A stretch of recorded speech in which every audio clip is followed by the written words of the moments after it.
Suffice to say, Jerome Powell's Federal Reserve doesn't seem to scare Asia the way Ben Bernanke's did back in 2013. 8 years ago, markets had a giant taper tantrum. Investors went mental over hints then Governor Bernanke's Fed might reduce asset purchases, not an interest rate hike, just a possible throttling back on Lehman-era quantitative easing policies.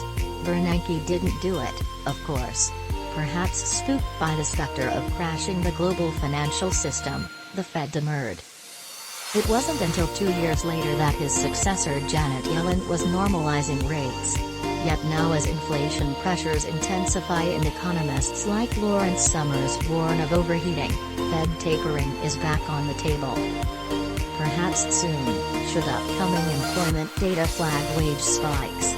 Or if supply chain woes push consumer prices above the current 5% range. And yet Asia is acting like there's little to fear.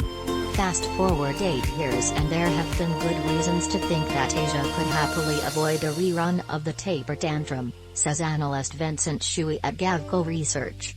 Not least of which was using the 2013 chaos as an excuse to reinforce financial systems. The problem for Asia, though, is that it's more vulnerable now to a monetary about-face by the Fed. Here are 3 reasons why emerging Asia, ex-China, is ever more exposed to an investor panic today than in 2013. 1. External positions are now in a markedly different place. Many Asian nations tend to be importers of resources, and at a moment when commodity prices are surging.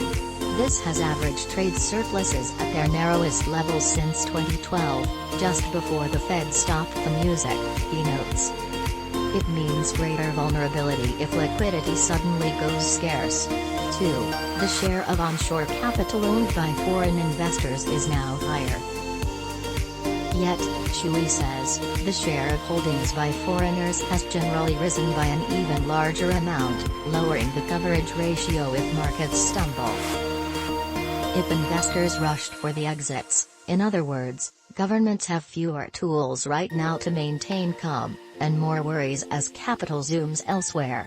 3. Sovereign fundamentals among governments are weak after 20 months of pandemic rescue efforts. COVID-19 is causing public debt to soar, Tsui says. Though this region tried to wean economies off exports, shipping goods overseas remains the top growth engine. The U.S. recovery is disappointing many,